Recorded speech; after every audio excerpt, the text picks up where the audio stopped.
ఈ మూవీలో ప్రపంచంలో ఉన్న పేరెంట్స్ అందరూ కూడా ఒక రోజు తమ సొంత పిల్లల్ని చంపడానికి ట్రై చేస్తారు. అసలు ఆ పేరెంట్స్ అందరికి ఏమైంది, వీళ్ళందరూ ఎందుకని తమ పిల్లల్ని చంపాలని చూస్తున్నారు అనేదే ఈ మూవీ మెయిన్ స్టోరీ. ఇక మనం ఆలస్యం చేయకుండా ఈ మూవీ స్టోరీ గురించి తెలుసుకుందాం రండి. ఈ మూవీ స్టార్టింగ్ లో మనకి కార్ లో కూర్చుని ఉన్న ఒక లేడీని చూపిస్తారు. ఈమె తన కార్ లో ప్లే అవుతున్న రేడియో సౌండ్ ని విని హిప్నటైజ్ అయిపోయి తన పిల్లల్ని కారులోనే వదిలేసి కారు దిగి అక్కడ నుండి నడుచుకుంటూ వెళ్ళిపోతుంది. ప్రస్తుతం ఆ కారు ఒక రైల్వే ట్రాక్ పైన ఉంటుంది. అప్పుడే సడన్ గా ఒక ట్రైన్ వచ్చి ఆ కార్ ని గుద్దేస్తుంది. నెక్స్ట్ సీన్ లో మనకి ఒక ఫ్యామిలీని చూపిస్తారు. ఈ ఫ్యామిలీలో బ్రెంట్ అండ్ కెండల్ అనే ఇద్దరు పేరెంట్స్ తమ పిల్లలు అయిన కార్లీ అండ్ జాష్ లతో కలిసి జీవిస్తూ ఉంటారు. బ్రెంట్ అండ్ కెండల్ లకి తమ పిల్లలంటే చాలా ఇష్టం. కానీ వీళ్ళకి పిల్లలు పుట్టినప్పటి దగ్గర నుండి వీళ్ళు తమ లైఫ్ ని ఎంజాయ్ చేయలేకపోతారు. దాంతోనే వీళ్ళు ఎప్పుడు కూడా చాలా సాడ్ గా ఉంటారు. నెక్స్ట్ సీన్ లో కార్లీ తన బాయ్ ఫ్రెండ్ తోటి ఫోన్ మాట్లాడుతూ ఉంటుంది. యాక్చువల్ గా ఈమె తన బాయ్ ఫ్రెండ్ తోటి కలిసి సినిమాకి వెళ్లాలని ప్లాన్ వేస్తుంది. కార్లీ ఫోన్ మాట్లాడుతూ ఉన్నప్పుడు ఈమె తమ్ముడు జాష్ అక్కడికి వచ్చి అలర్ట్ చేస్తూ ఉంటాడు. కార్లీ అండ్ జాష్ లు ఎప్పుడు కూడా గొడవ పడుతూనే ఉంటారు. దాంతోనే వీళ్ళ పేరెంట్స్ కి వీళ్ళ పైన చాలా చిరాకు వస్తూ ఉంటుంది. బ్రెంట్ వాళ్ళ ఇంట్లో ఒక పని మంచి కూడా ఉంటుంది. అలాగే ఈమె తనకి పనిలో సహాయంగా ఉంటుందని చెప్పి తన కూతుర్ని డైలీ బ్రెంట్ వాళ్ళ ఇంటికి తీసుకొస్తూ ఉంటుంది. నెక్స్ట్ బ్రెంట్ ఇంట్లో ఉన్న వాళ్ళందరూ కూడా టిఫిన్ చేస్తూ ఉన్నప్పుడు టీవీలో ఒక బ్రేకింగ్ న్యూస్ వస్తుంది. ఆ న్యూస్ లో ఒక కన్న తల్లి తన సొంత కొడుకుని ఒక కార్ తో పాటు రైల్వే ట్రాక్ పైన వదిలేసి అతని చావుకి కారణమైందని ఆ న్యూస్ లో చెప్తారు. నెక్స్ట్ కార్లీ తన బాయ్ ఫ్రెండ్ తో కలిసి సినిమాకి వెళ్ళడానికి తన పేరెంట్స్ పర్మిషన్ ని అడుగుతుంది. కానీ ఆమె పేరెంట్స్ దానికి ఒప్పుకోరు. యాక్చువల్ గా వీళ్ళకి కార్లీ ఏజ్ లో సినిమాకి వెళ్ళడం అంటే అస్సలు ఇష్టం ఉండదు. దాంతో పాటు ఆ రోజు ఈవినింగ్ కార్లీ వాళ్ళ గ్రాండ్ పేరెంట్స్ కూడా వీళ్ళ ఇంటికి వస్తూ ఉండడంతో కార్లీ పేరెంట్స్ ఆమె ఇంట్లోనే ఉండమని చెప్తారు. నెక్స్ట్ కార్లీ మామ కార్లీని స్కూల్లో డ్రాప్ చేయడానికి తీసుకెళ్తూ ఉంటుంది. వీళ్ళు కార్లో వెళ్తూ ఉన్నంతసేపు కూడా కార్లీ తన మామ చెప్పేది ఇది పట్టించుకోకుండా తన ఫ్రెండ్ తోటి చాట్ చేస్తూనే ఉంటుంది. యాక్చువల్ గా కార్లీ తన మామ పర్స్ లో నుండి కొంతమందిని దొంగలిస్తుంది. అలాగే ఆమె ఆ డబ్బులతో తన ఫ్రెండ్ తో కలిసి ఫుల్ గా ఎంజాయ్ చేయాలని అనుకుంటుంది. ఇంకా పక్క జాష్ తన ఇంట్లో ఆడుకుంటూ ఉంటాడు. జాష్ కి ఇంకా స్కూల్ ఏజ్ రాకపోవడంతో అతని ఇంట్లోనే ఉంటాడు. బ్రెంట్ టిఫిన్ చేసేసి తన ఆఫీస్ కి బయలుదేరుతూ ఉన్నప్పుడు జాష్ తన డాడీని ఒక బాల్ తోటి కొడతాడు. దాంతో బ్రెంట్ కి పిచ్చ కోపం వచ్చి తన కొడుకు వైపు చాలా కోపంగా చూస్తాడు. అప్పుడే జాష్ తన డాడీ కోపాన్ని చూసి బాగా భయపడిపోతాడు. అది చూసి బ్రెంట్ మళ్ళీ నార్మల్ అయిపోయి సరదాగా నవ్వుతాడు. నెక్స్ట్ బ్రెంట్ ఆఫీస్ కి వెళ్తూ తన కొడుకు పైన ఉన్న కోపాన్ని మొత్తాన్ని కూడా అతని బొమ్మ కారు పైన చూపిస్తాడు. నెక్స్ట్ జాష్ తన ఇంట్లో ఆడుకుంటూ ఉన్నప్పుడు అతనికి కిచెన్ లో నుండి ఏవో సౌండ్స్ అనేవి వినిపిస్తాయి. దాంతోనే అతను ఆ సౌండ్స్ ఏంటబ్బా అని చెప్పి కిచెన్ లోకి వెళ్లి చూస్తాడు. అప్పుడే వీళ్ళ వంట మనిషి ఒక సుత్తితో ఆమె కూతురు బుర్ర బదలు కొడుతూ ఉంటుంది. అది చూసి జాష్ గుండె ప్యాంట్లకు జారిపోతుంది. ఇంకో పక్క కార్లీ క్లాస్ లో ఉన్నప్పుడు ఆమె టీచర్ కి ప్రిన్సిపల్ ఆఫీస్ నుండి ఫోన్ వస్తుంది. అప్పుడే ప్రిన్సిపల్ మీ క్లాస్ లో ఉన్న ఒక స్టూడెంట్ పేరెంట్స్ వచ్చారని మీరు అతన్ని పంపించేయండి అని టీచర్ కి చెప్తాడు. అది విని టీచర్ కూడా ఆ స్టూడెంట్ ని పంపించేస్తాడు. ఆ స్టూడెంట్ క్లాస్ లో నుండి వెళ్ళిన వెంటనే ప్రిన్సిపల్ మళ్ళీ టీచర్ కి కాల్ చేసి ఇంకో స్టూడెంట్ ని కూడా పంపించేయమని చెప్తాడు. కరెక్ట్ గా అదే టైంలో ఈ స్కూల్ కి కొన్ని పోలీస్ కార్లు వస్తాయి. వాటిని చూసి కార్లీ అసలు ఏం జరుగుతుంది, ఎందుకని స్టూడెంట్స్ అందరూ కూడా ఒక్కొక్కరుగా వెళ్ళిపోతున్నారని టీచర్ ని అడుగుతుంది. బట్ ఆ టీచర్ మాత్రం కార్లీ చెప్పేది పట్టించుకోకుండా తన క్లాస్ ని స్టార్ట్ చేస్తాడు. నెక్స్ట్ సీన్ లో మనకి కార్లీ బాయ్ ఫ్రెండ్ ని చూపిస్తారు. ప్రస్తుతం అతను ఎగ్జామ్ రాస్తూ ఉంటాడు. నెక్స్ట్ అతను ఎక్స్ట్రా పేపర్స్ కోసం టీచర్ దగ్గరికి వెళ్తాడు. అప్పుడే అతనికి ఎగ్జామ్ హాల్ బయట చాలా మంది పేరెంట్స్ కనిపిస్తారు. వాళ్ళందరూ కూడా ఎగ్జామ్ హాల్ లో ఉన్న తమ పిల్లల కోసం వెయిట్ చేస్తూ ఉంటారు. అలాగే వాళ్ళందరూ కూడా చాలా వియర్డ్ గా ఉంటారు. ఇంకా పక్క కార్లీ వాష్రూమ్ లోకి వెళ్లి తన దగ్గర ఉన్న మనీని ఒక అమ్మాయికి ఇచ్చి ఆమె దగ్గర ఉన్న డ్రగ్స్ ని కొనుక్కుంటుంది. ఇక్కడే మనకి కార్లీ తన మామ్ మనీని డ్రగ్స్ కొనడానికి దొంగతనం చేసిందని అర్థమవుతుంది. నెక్స్ట్ కార్లీ అండ్ డ్రగ్స్ అమ్మిన అమ్మాయి వాష్రూమ్ లో నుండి బయటకు వస్తారు. అప్పుడే స్కూల్లో ఉన్న స్టూడెంట్స్ అందరూ కూడా చాలా హడావిడిగా స్కూల్ బయటకు వెళ్తూ ఉంటారు. అది చూసి కార్లీ వాళ్ళు కూడా బయట ఏదో జరుగుతుందేమోనని అనుకుని అదేంటో చూద్దామని చెప్పి బయటకు వస్తారు. ఆ టైంలో స్కూల్ స్టూడెంట్ పేరెంట్స్ అందరూ కూడా స్కూల్ గేట్ బయట గుంపులుగా నిలబడి ఉంటారు. అలాగే పేరెంట్స్ అందరూ కూడా చాలా వింతగా బిహేవ్ చేస్తూ ఉంటారు. అప్పుడే ఒక పేరెంట్ గేట్ దూకి స్కూల్లోకి ఎంటర్ అవ్వాలని చూస్తుంది. బట్ పోలీసులు ఆమెని ఆపి అరెస్ట్ చేస్తారు. అసలు అక్కడ ఏం జరుగుతుందో స్టూడెంట్స్ ఎవరికి కూడా అర్థం కాదు. అదే టైంలో కార్లీ బాయ్ ఫ్రెండ్ ఎగ్జామ్ ని ఫినిష్ చేసేసుకుని క్లాస్ బయటకు వస్తాడు. కానీ బయట ఉన్న పేరెంట్స్ ఎవరో కూడా అతన్ని పెద్దగా పట్టించుకోరు. వాళ్ళు కేవలం తమ సొంత పిల్లల కోసం మాత్రమే వెయిట్ చేస్తూ ఉంటారు. ఇంకో పక్క స్కూల్ బయట సిచ్యువేషన్ కంట్రోల్ తప్పుతుంది. పేరెంట్స్ అందరూ కూడా పిచ్చి పట్టినట్టుగా గట్టిగా అరుస్తూ తమ పిల్లల్ని పిలుస్తూ ఉంటారు. పోలీసులేమో గేట్స్ ని క్లోజ్ చేసేసి పేరెంట్స్ ఎవరో కూడా లోపలికి రాకుండా వాళ్ళని ఆపడానికి ట్రై చేస్తూ ఉంటారు. అప్పుడే ఒక లేడీ తన కొడుకుని చూసి అతన్ని తన దగ్గరికి రమ్మని పిలుస్తుంది. అది చూసి ఆ పిల్లాడు తన అమ్మ బాధపడకూడదని చెప్పి గేట్ దూకి మరి తన అమ్మ దగ్గరికి వెళ్ళడానికి ట్రై చేస్తాడు. అప్పుడే టీచర్స్ ఆ స్టూడెంట్ ని వెనక్కి లాగడానికి ట్రై చేస్తారు. అయినా కానీ ఆ స్టూడెంట్ మాత్రం గేట్ దూకి బయటికి వెళ్ళిపోతాడు. ఆ స్టూడెంట్ బయటికి వెళ్ళగానే అతని మాము కార్ కీస్ తోటి తన కొడుకుని పొడిచి అతన్ని చాలా దారుణంగా చంపేస్తుంది. అది చూసి స్టూడెంట్స్ అందరూ కూడా షాక్ అయ్యి బాగా భయపడిపోతారు. అప్పుడే పేరెంట్స్ అందరూ కూడా తమ పిల్లల కోసం గేట్ దూకి స్కూల్ లోపలికి వచ్చేస్తూ చంపేస్తూ ఉంటారు. అది చూసి స్టూడెంట్స్ అందరూ కూడా అక్కడ నుండి పారిపోతూ ఉంటారు. కానీ పేరెంట్స్ మాత్రం తమ పిల్లల్ని చేసి చేస్తూ దొరికిన వాళ్ళని పట్టుకుని చంపేస్తూ ఉంటారు. పేరెంట్స్ అందరూ కూడా ఒక్కో రకంగా తమ పిల్లల్ని చంపేస్తూ ఉంటారు. అప్పుడే కార్లీ అండ్ ఆమె ఫ్రెండ్ ఏదోలాగా అక్కడ నుండి ఎస్కేప్ అవుతారు. ఇంకో పక్క కార్లీ బాయ్ ఫ్రెండ్ ఇంటికి వెళ్లి ఇల్లంతా కూడా చెత్త చెత్తగా ఉండడం చూసి ఇంటిని క్లీన్ చేయాలని అనుకుంటాడు. ఆ టైంలో ఇతని డాడ్ ఫుల్ గా తాగేసి సోఫా పైన పడుకుని ఉంటాడు. నెక్స్ట్ కార్లీ బాయ్ ఫ్రెండ్ చెత్తని క్లీన్ చేసి దాన్ని డస్ట్బిన్ లో పడేయడానికి బయటికి వెళ్తాడు. అప్పుడే అతనికి చుట్టుపక్కల ఉన్న ఇళ్లలో నుండి పెద్ద పెద్ద అరుపులు అనేవి వినిపిస్తూ ఉంటాయి. కానీ అతను మాత్రం వాటి గురించి పెద్దగా పట్టించుకోకుండా తిరిగి తన ఇంట్లోకి వచ్చేస్తాడు. అప్పుడే అతనికి సోఫా పైన తన డాడ్ కనిపించాడు. అలాగే వీళ్ళ ఇంట్లో ఉన్న టీవీలో ఏదో సౌండ్ ప్లే అవుతూ ఉంటుంది. అప్పుడే సడన్ గా ఇతని డాడ్ వెనక వైపు నుండి వచ్చి ఇతన్ని గట్టిగా కొడతాడు. అలాగే ఒక గ్లాస్ బాటిల్ ని పగలగొట్టి దాంతో కార్లీ బాయ్ ఫ్రెండ్ ని చంపడానికి అతని వైపు వెళ్తూ ఉంటాడు. అది చూసి తాగిన మత్తులో తన డాడ్ ఇలా చేస్తున్నాడని అనుకుని కార్లీ బాయ్ ఫ్రెండ్ తన డాడ్కి సర్ది చెప్పాలని చూస్తాడు. కానీ అతని డాడ్ మాత్రం అసలు కంట్రోల్ అవ్వకుండా ఆ గ్లాస్ బాటిల్ తోటి తన కొడుకు చేతిని కోసేస్తాడు. అప్పుడే కార్లీ బాయ్ ఫ్రెండ్ బాగా భయపడిపోయి అక్కడ నుండి తప్పించుకోవడానికి ట్రై చేస్తూ ఒక టేబుల్ ని తన డాడ్ వైపు తోసేస్తాడు. అప్పుడే అతని డాడ్ ఆ టేబుల్ ని గుద్దుకుని కింద పడిపోతాడు. అలాగే అతని చేతిలో ఉన్న గ్లాస్ బాటిల్ అతనికి గుచ్చుకుంటుంది. అయినా కానీ అతని డాడ్ మాత్రం టీవీలో వస్తున్న వాయిస్ ను విని మళ్ళీ పైకి లేచి తన కొడుకు పైన దాడి చేస్తాడు. నెక్స్ట్ సీన్ లో మనకి కార్లీ మమ్ ఫ్లాష్ బ్యాక్ ని చూపిస్తారు. పాస్ట్ లో ఆమె తన ఎక్స్ బాయ్ ఫ్రెండ్ తో కలిసి మాట్లాడుతూ ఉంటుంది. లైఫ్ పైన బోర్ కొట్టిన ఈమె తన ఎక్స్ తోటి మళ్ళీ ఎఫైర్ పెట్టుకోవాలని అనుకుంటుంది. కానీ అతను మాత్రం ఆమెను హేళన చేస్తాడు. అలాగే నేను నీ పెళ్లి కాకముందు నిన్ను ఇష్టపడేవాడిని, కానీ ఇప్పుడు నీకు పెళ్లి అయ్యి ఇద్దరు పిల్లలు కూడా ఉన్నారు. సో నీకు లైఫ్ పైన బోర్ కొడితే డాన్స్ క్లాస్ కు వెళ్లి లైఫ్ ని ఎంజాయ్ చేయడానికి ట్రై చెయ్యి, కానీ నా దగ్గరికి మాత్రం రాక్ అని ఆమెకి చెప్తాడు. సో ఇప్పుడు కార్లీ మాము ఆ ఇన్సిడెంట్ ని తలుచుకుని చాలా బాధపడుతూ ఉంటుంది. ఇక్కడే మనకి కార్లీ మాము తన లైఫ్ పైన బాగా విసిగి చెందిపోయిందని అర్థమవుతుంది. కరెక్ట్ గా అప్పుడే కార్లీ మామ్కి ఆమె సిస్టర్ కాల్ చేస్తుంది. దాంతో ఈమె తన సిస్టర్ ని మీట్ అవ్వడానికి ఒక హాస్పిటల్ కి వెళ్తుంది. ఇంకా పక్క కార్లీ తన ఫ్రెండ్ తో కలిసి తన ఫ్రెండ్ ఇంటికి వెళ్తుంది. వీళ్ళు ఇంటికి వెళ్ళిన వెంటనే కార్లీ అసలు పేరెంట్స్ అందరూ ఎందుకని ఇలా ప్రవర్తిస్తున్నారో తెలుసుకుందామని చెప్పి టీవీని ఆన్ చేస్తుంది.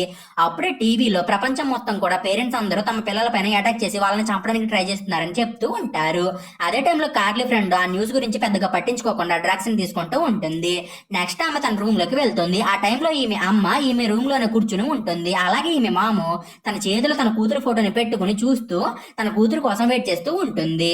అదే టైంలో న్యూస్ లో పందులు కూడా మనుషుల్లాగే తమ పిల్లల్ని చంపేస్తున్నాయని, అసలు దీనికి కారణం ఏంటో ఎవరికి కూడా తెలియడం లేదని చెప్తూ ఉంటారు. నెక్స్ట్ కార్లీ తన ఫ్రెండ్ ఇంకా కిందకి రాకపోవడంతో తన ఫ్రెండ్ పైన ఏం చేస్తుందో చూద్దామని చెప్పి పైకి వెళ్తుంది. అప్పుడే ఆమె తన మాము తన ఫ్రెండ్ ని గొంతు పిసికి చంపడం చూసి షాక్ అవుతుంది. ఇంకో పక్క హాస్పిటల్ కి వెళ్ళిన కార్లీ మాము టీవీలో టెలికాస్ట్ అవుతున్న న్యూస్ ని చూస్తుంది. ఆ న్యూస్ లో ఎవరో కానీ మనుషుల పైన ఒక వింత వైరస్ ప్రభావం పడేటట్లు చేశారని, అందుకే పేరెంట్స్ అందరూ కూడా తమ పిల్లల్ని చంపడానికి ట్రై చేస్తున్నారని చెప్తూ ఉంటారు. అలాగే పేరెంట్స్ అందరూ కూడా తమ పిల్లలు ప్రమాదంలో ఉంటే కాపాడుకోవడానికి ట్రై చేస్తారు. దీనికి కారణం మన బ్రెయిన్ లో ఉన్న ఇంపల్సివ్ సిస్టమ్. కానీ ఈ వైరస్ మన బ్రెయిన్ సిస్టమ్ ని రివర్స్ చేస్తుంది. దాని కారణంగానే పేరెంట్స్ కి పిల్లల పైన ఉండే ప్రేమ కాస్త పక్క కింద మారిపోయి పేరెంట్స్ అందరూ కూడా పిల్లల్ని చంపాలని చూస్తున్నారు. కానీ ఎవరికి కూడా ఈ వైరస్ ఎక్కడి నుండి వచ్చింది, దీన్ని ఎవరు స్ప్రెడ్ చేస్తున్నారో తెలియదని చెప్తారు. నెక్స్ట్ కార్లీ మాము తన సిస్టర్ ని కలవడానికి వెళ్తుంది. యాక్చువల్ గా ఈమె సిస్టర్ ప్రెగ్నెన్సీ తోటి ఉంటుంది. అలాగే ఈమె సిస్టర్ కి జస్ట్ అప్పుడే డెలివరీ అయ్యి ఒక బేబీకి జన్మనిస్తుంది. కరెక్ట్ గా అప్పుడే ఆ రూమ్ లో ఉన్న స్క్రీన్ పైన మళ్ళీ ఆ వింత నాయిస్ ప్లే అవుతుంది. ఆ సౌండ్ ని విన్న వెంటనే కార్లీ మామ్ సిస్టర్ తన బేబీని పట్టుకుని గట్టిగా నొక్కుతుంది. అది చూసి అక్కడ ఉన్న వాళ్ళు ఆ బేబీని ఆమె దగ్గర నుండి లాక్కోవడానికి ట్రై చేస్తారు. అయినా కానీ ఆమె ఆ బేబీని ఎలా అయినా సరే చంపాలని చెప్పి ఒక కత్తిని తీసుకుని ఆ బేబీని పడడానికి ట్రై చేస్తుంది. కానీ అప్పుడే కార్లీ మాము ఆ బేబీని తీసుకుని అక్కడ నుండి బయటికి వెళ్ళిపోతుంది. ఇంకా పక్క కార్లీ భయంతో రోడ్డు పైన పరిగెడుతూ ఉంటుంది. అప్పుడే ఆమె బాయ్ ఫ్రెండ్ ఆమె దగ్గరికి వస్తాడు. అలాగే అతను తనకి జరిగిందంతా కూడా కార్లీకి చెప్పి తన డాడీ ఎలాగో చనిపోయాడు కాబట్టి కార్లీని ఆమె పేరెంట్స్ దగ్గర నుండి ఎలా అయినా సరే సేవ్ చేయాలని డిసైడ్ అవుతాడు. అప్పుడే కార్లీకి తన తమ్ముడు ఇంట్లో ఒంటరిగా ఉన్నాడని గుర్తొస్తుంది. దాంతో కార్లీ అండ్ ఆమె బాయ్ ఫ్రెండ్ కార్లీ ఇంటికి బయలుదేరతారు. అదే టైంలో కార్లీ డాడు తన ఆఫీస్ లో నిద్రపోతూ ఉన్నప్పుడు అతనికి ఆ స్ట్రేంజ్ నాయిస్ అనేది వినిపించి నిద్రలేస్తాడు. అలాగే అతను తన టేబుల్ పై ఉన్న తన పిల్లల ఫోటోని చూసి పిచ్చి పట్టినట్టుగా గట్టిగా అరుస్తాడు. ఇంకా పక్క కార్లీ మామ దగ్గర ఉన్న తన సిస్టర్ బేబీని డాక్టర్స్ తీసుకెళ్లి ఒక సేఫ్ రూమ్ లో పెడతారు. ఆ రూమ్ లో చాలా మంది బేబీస్ ఉంటారు. సో దాంతోనే ఆ బేబీస్ ఫాదర్స్ అందరూ కూడా ఆ బేబీస్ ఉన్న రూమ్ బయట నిలబడి తమ బేబీస్ ని చాలా కోపంగా చూస్తూ ఉంటారు. నెక్స్ట్ కార్లీ తన బాయ్ ఫ్రెండ్ తోటి కలిసి తన ఇంటికి వెళ్తుంది. ఆ టైంలో కార్లీ వాళ్ళ పని మనిషి కిచెన్ ని క్లీన్ చేస్తూ ఉంటుంది. అప్పుడే కార్లీ జాష్ ఎక్కడ ఉన్నాడని తన పని మనిషిని అడుగుతుంది. అప్పుడే ఆ పని మనిషి జాష్ తన రూమ్ లోనే ఉన్నాడని అంటుంది. నెక్స్ట్ ఆ పని మనిషి ఫ్లోర్ ని క్లీన్ చేస్తున్న మాప్ ని పైకి లేపుతుంది. ఆ మాపు కర్రకి చాలా బ్లడ్ ఉండడం ఉండడం చూసి కార్లీ అండ్ ఆమె బాయ్ ఫ్రెండ్ షాక్ అయిపోతారు. నెక్స్ట్ కార్లీ బాగా భయపడిపోయి తన తమ్ముడు కోసం వెతుక్కుంటూ అతని రూమ్ లోకి వెళ్తుంది. అలాగే ఆమె బెడ్ కింద దాక్కుని ఉన్న తన తమ్ముడిని చూసి అసలు నీకేమైంది, నువ్వు ఎందుకని ఇక్కడ దాక్కున్నావు అని తన తమ్ముడిని అడుగుతుంది. అది విని జాషు మన పని మనిషి ఆమె కూతుర్ని చాలా దారుణంగా చంపేసింది, అందుకనే నేను బాగా భయపడిపోయి ఇక్కడికి వచ్చి దాక్కున్నానని తన సిస్టర్ కి చెప్తాడు. అప్పుడే కార్లీ తన పేరెంట్స్ ఇంటికి వచ్చేలోపు జాష్ ని తీసుకుని అక్కడ నుండి వెళ్ళిపోవాలని అనుకుంటుంది. కానీ అంతలోపే కార్లీ వాళ్ళ డాడీ ఇంటికి వచ్చేస్తాడు. అలాగే అతను హాల్లో ఉన్న కార్లీ బాయ్ ఫ్రెండ్ ని చూసి ఇంట్లో ఎవరు లేనప్పుడు అతను తన కూతురు కోసం వచ్చాడని అనుకుని కార్లీ బాయ్ ఫ్రెండ్ తోటి గొడవ పెట్టుకుంటాడు. అదే టైంలో జాష్ కి తన డాడీ ఇంటికి వచ్చాడని తెలిసి అతని దగ్గరికి పరిగెత్తుకుంటూ వెళ్తాడు. కార్లీ జాష్ ని ఎంత ఆపుదామని ట్రై చేసినా కానీ జాష్ ఆగడు. నెక్స్ట్ కార్లీ డాడు తన పిల్లల్ని చూసి వాళ్ళని చంపడానికి వాళ్ళ వైపు పరిగెత్తుకుంటూ వెళ్తాడు. అప్పుడే కార్లీ బాయ్ ఫ్రెండ్ అతన్ని ఆపడానికి ట్రై చేస్తాడు. కానీ కార్లీ డాడ్ మాత్రం కార్లీ బాయ్ ఫ్రెండ్ తలపైన ఒక్కటి పీకి అతన్ని స్పృహ తప్పేలాగా చేస్తాడు. దీని తర్వాత అతను తన పిల్లల్ని చేసుకుంటూ వెళ్తాడు. అలాగే అతను అనుకోకుండా నేలపై ఉన్న బొమ్మ కారు పైన కాలు వేసి స్లిప్ అయి కింద పడిపోతాడు. అదే టైంలో కార్లీ అండ్ జాష్ లు బేస్మెంట్ లోకి వెళ్లి బేస్మెంట్ డోర్ ని లాక్ చేసేస్తారు. అక్కడే కార్లీ వాళ్ళకి విరిగిపోయి ఉన్న టేబుల్ ఒకటి కనిపిస్తుంది. ఇక్కడే మనకి చిన్న ఫ్లాష్ బ్యాక్ ని చూపిస్తారు. 3 వీక్స్ బ్యాక్ కార్లీ డాడ్ ఒక పూల్ టేబుల్ ని కొంటాడు. కానీ అతని వైఫ్ కి మాత్రం అది నచ్చదు. దాంతోనే ఆమె ఇప్పుడు మనకి పూల్ టేబుల్ అవసరమా అని తన హస్బెండ్ తోటి అంటుంది. దాంతోనే కార్లీ డాడ్ కి కోపం వచ్చి ఆ పూల్ టేబుల్ ని ఒక సుత్తితోటి విరగొట్టేస్తాడు. అలాగే అతను ఈ పిల్లల ఉచ్చులో పడి లైఫ్ ని ఎంజాయ్ చేయలేకపోతున్నానని అంటూ బాగా ఫ్రస్ట్రేట్ అయిపోతాడు. నెక్స్ట్ కార్లీ డాడ్ అండ్ మామ్లు ఒకరి పక్కన ఒకరు కూర్చుని తమ ఫ్యామిలీ లైఫ్ గురించి మాట్లాడుకుంటూ ఉంటారు. ఇక్కడే మనకి వీళ్ళిద్దరు కూడా ఫ్యామిలీ లైఫ్ ని లీడ్ చేయలేక చాలా ఇబ్బందులు పడుతున్నారని అర్థమవుతుంది. దీని తర్వాత సీన్ ప్రజెంట్ కి షిఫ్ట్ అవుతుంది. ప్రజెంట్ లో కార్లీ మామ్ కూడా ఆ స్ట్రేంజ్ సౌండ్ ని విని హిప్నటైజ్ అయిపోతుంది. అలాగే ఆమె తన పిల్లల కోసం ఇంటికి వెళ్లి నేలపైన స్పృహ లేకుండా పడి ఉన్న తన హస్బెండ్ ని చూసి అతన్ని లేపుతుంది. దీని తర్వాత వీళ్ళిద్దరు కూడా తమ పిల్లల్ని చంపేయాలని డిసైడ్ అవుతారు. నెక్స్ట్ వీళ్ళిద్దరు కూడా బేస్మెంట్ డోర్ దగ్గరికి వెళ్లి తమ పిల్లల్ని చాలా ఆప్యాయంగా పిలుస్తారు. అయినా కానీ కార్లీ మాత్రం డోర్ ని ఓపెన్ చేయకుండానే తన పేరెంట్స్ తోటి మాట్లాడుతుంది. అలాగే ఆమె తను చేసిన తప్పుల గురించి, తను చేస్తున్న దొంగతనాల గురించి తన పేరెంట్స్ కి చెప్పి వాళ్ళని సారీ అడుగుతుంది. అది విని ఆమె మాము మేము నిన్ను ఏమి అనమని చెప్పి కార్లీ వాళ్ళని బయటికి రమ్మంటుంది. అయినా కానీ కార్లీ దానికి ఒప్పుకోదు. దాంతోనే కార్లీ డాడికి పిచ్చిలేసి గట్టిగా అరుస్తూ డోర్ ని బాధేస్తాడు. నెక్స్ట్ కార్లీ మామ ఒక డ్రిల్లింగ్ మెషిన్ ని తీసుకొచ్చి దాంతో డోర్ ని ఓపెన్ చేయడానికి ట్రై చేస్తుంది. అప్పుడే కార్లీ డాడ్ తన గన్నుని తెచ్చుకోవడానికి తన రూమ్ కి వెళ్తాడు. కానీ అతనికి ఆ గన్ను కనిపించదు. కరెక్ట్ గా అప్పుడే బేస్మెంట్ నుండి గన్ సౌండ్ అనేది వినిపిస్తుంది. ఆ సౌండ్ ని విని కార్లీ డాడ్ బేస్మెంట్ దగ్గరికి వెళ్తాడు. అప్పుడే అతనికి తన వైఫ్ ని తన పిల్లలు షూట్ చేశారని తెలుస్తుంది. యాక్చువల్ గా జార్జ్ దగ్గర ఆ గన్ ఉంటుంది. ఆ గన్ తోనే అతను తన మామ్ పైన అటాక్ చేస్తాడు. ఇప్పుడు కార్లీ డాడ్ తన వైఫ్ గాయానికి కట్టుకట్టి తర్వాత ఆమెతో కలిసి తమ పిల్లల్ని చంపడానికి ఇంకో ప్లాన్ వేస్తాడు. నెక్స్ట్ వీళ్ళు కిచెన్ లో ఉన్న గ్యాస్ ని బేస్మెంట్ లోకి వదిలేసి ఆ గ్యాస్ ప్రభావం ఎక్కువైన తర్వాత తమ పిల్లలు ఊపిరాడక బయటకు వస్తారని చెప్పి బేస్మెంట్ రూమ్ బయట వెయిట్ చేస్తూ ఉంటారు. అలా నైట్ అయిపోతుంది. అప్పుడే కార్లీకి తన పేరెంట్స్ వేసిన ప్లాన్ గురించి తెలిసి తను ఇంకో ప్లాన్ వేస్తుంది. నెక్స్ట్ ఆమె బేస్మెంట్ లో నుండి బయటకు వెళ్లే వెంటిలేటర్ ని కనిపెట్టి తర్వాత బేస్మెంట్ డోర్ ఓపెన్ చేయగానే ఫైర్ అంటుకునేలాగా అగ్గిపెట్టి తోటి ఒక ట్రాప్ ని సెట్ చేస్తుంది. కార్లీ ట్రాప్ ని సెట్ చేసిన తర్వాత ఆమె అండ్ జాష్ లు వెంటిలేటర్ నుండి బయటకు వెళ్తూ ఉంటారు. అదే టైంలో Carly mom and dad basement నుండి ఏం సౌండ్ రాకపోవడం గమనించి బేస్మెంట్ డోర్ హ్యాండిల్ వరకు డ్రిల్ చేసి బేస్మెంట్ డోర్ ని ఓపెన్ చేస్తారు. అప్పుడే సడన్ గా కార్లీ సెట్ చేసిన ట్రాప్ యాక్టివేట్ అయ్యి ఫైర్ వెలిగి పెద్ద బ్లాస్ట్ అనేది జరుగుతుంది. ఆ బ్లాస్ట్ దెబ్బకి కార్లీ డాడ్ గాల్లో ఎగురుకుంటూ వెళ్లి కింద పడతాడు. కొంచెం సేపటి తర్వాత కార్లీ మామ స్పృహలోకి వచ్చి ఒక సుత్తిని తీసుకుని తన పిల్లల్ని చంపడానికి బయలుదేరుతుంది. అదే టైంలో కార్లీ వెంటిలేటర్ ద్వారా పై ఫ్లోర్ కి వెళ్తుంది. అప్పుడే కార్లీ మామ్ కి పై ఫ్లోర్ నుండి సౌండ్ వచ్చి ఆమె కూడా పై ఫ్లోర్ కి వెళ్తుంది. అలాగే ఆమె కార్లీని చూసి ఆమెను చంపడానికి ఆమె వెనకాల పడుతుంది. అప్పుడే కార్లీ బాయ్ ఫ్రెండ్ అక్కడికి వస్తాడు. నెక్స్ట్ కార్లీ అండ్ ఆమె బాయ్ ఫ్రెండ్ చాలా కష్టపడి కార్లీ మామని ఒక సెల్ఫ్ లో బంధించి లాక్ చేస్తారు. కొంచెం సేపటి తర్వాత కార్లీ మామ సైలెంట్ అయిపోతుంది. దాంతోనే కార్లీ వాళ్ళు అంతా సద్దు మణిగిందని చెప్పి రిలాక్స్ అవుతారు. అప్పుడే సడన్ గా కార్లీ మామ తన చేతిని సెల్ఫ్ లో నుండి బయటకు తీసుకొచ్చి ఒక వైర్ తోటి కార్లీ బాయ్ ఫ్రెండ్ మొహం పైన పొడి చేస్తుంది. అలాగే ఆమె సెల్ఫ్ లో నుండి బయటకు వచ్చి అతన్ని సుత్తితోటి ఒక్కటి పీగుతుంది. దాంతో కార్లీ బాయ్ ఫ్రెండ్ పై ఫ్లోర్ నుండి కింద పడిపోతాడు. అది చూసి కార్లీ అండ్ జాష్ లు అక్కడ నుండి పారిపోవడానికి ట్రై చేస్తారు. అప్పుడే కార్లీ డాడ్ కూడా స్పృహలోకి వచ్చి డ్రిల్లింగ్ మెషిన్ ని తీసుకుని తన పిల్లల వెంట పడతాడు. నెక్స్ట్ పిల్లలిద్దరూ కూడా ఒక గదిలోకి వెళ్తారు. అలాగే వాళ్ళకి ఆ గది నుండి తప్పించుకోవడానికి ఎటువంటి మార్గం కూడా కనిపించదు. దాంతోనే వాళ్ళు తమని ఏమి చేయొద్దని తమ పేరెంట్స్ ని బ్రతిమలాడతారు. అయినా సరే కార్లీ పేరెంట్స్ మాత్రం వీళ్ళు చెప్పేది ఏమి పట్టించుకోకుండా వాళ్ళని చంపడానికి వాళ్ళ దగ్గరికి వెళ్తూ ఉంటారు. అప్పుడే సడన్ గా వీళ్ళ ఇంటి డోర్ బెల్ అనేది మోగుతుంది. అప్పుడే కార్లీ పేరెంట్స్ కి కార్లీ వాళ్ళ గ్రాండ్ పేరెంట్స్ ఈ రోజే తమ ఇంటికి వస్తున్నారనే విషయం గుర్తొస్తుంది. అప్పుడే కార్లీ డాడీ డోర్ ని ఓపెన్ చేయడానికి వెళ్లి డోర్ ని ఓపెన్ చేస్తాడు. అప్పుడే అతని మామ కార్లీ డాడీ కాలలో పెప్పర్ స్ప్రే ని కొడుతుంది. అలాగే అతని డాడు కార్లీ డాడీ పొట్టలో పొడి చేస్తాడు.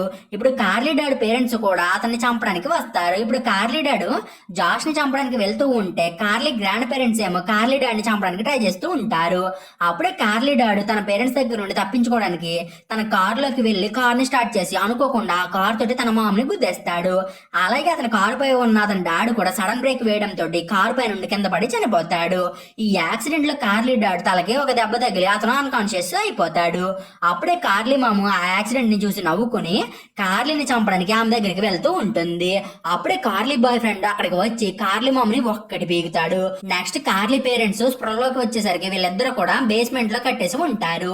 వీళ్ళు స్పృహలోకి రాగానే తమ పిల్లలతోటి ప్రేమగా మాట్లాడుతూ తమ కట్లని విడిపించుకోవడానికి ట్రై చేస్తారు. కానీ తమ పేరెంట్స్ యాక్టింగ్ చేస్తున్నారని కార్లీ అండ్ జాష్ లకి అర్థమయ్యి మేము మీ కట్లని విప్పమని తమ పేరెంట్స్ కి చెప్తారు. దాంతోనే కార్లీ పేరెంట్స్ కి పిచ్చిలేసి పిచ్చి పట్టినట్లుగా ప్రవర్తిస్తారు. అప్పుడే జాష్ తన పేరెంట్స్ తోటి మీరంటే మాకు చాలా ఇష్టమని అంటాడు. అది విని జాష్ పేరెంట్స్ కూడా మీరంటే కూడా మాకు చాలా ఇష్టమని, కానీ అప్పుడప్పుడే మిమ్మల్ని చూస్తే మాకు మిమ్మల్ని చంపాలని అనిపిస్తూ ఉంటుందని అంటారు. ఇక్కడితోటి ఈ మూవీ అనేది ఎండ్ అవుతుంది. ఈ మూవీ డైరెక్టర్ ఈ మూవీకి సరైన కన్క్లూజన్ అనేది ఇవ్వకుండానే మూవీని ఎండ్ చేశాడు. అసలు ఆ స్ట్రేంజ్ సౌండ్ ఏంటి, అది వినగానే పేరెంట్స్ అందరూ కూడా ఎందుకని తమ పిల్లల్ని చంపాలని చూస్తున్నారా అనే విషయాన్ని సస్పెన్స్ గానే వదిలేశారు. సో ఈ రోజు ఇంత ఫ్రెండ్స్, మీకు కనుక ఎక్స్ప్లెనేషన్ నచ్చితే ఛానల్ సబ్స్క్రైబ్ చేసి గంట సింబల్ని ఆన్ లో పెట్టుకోండి.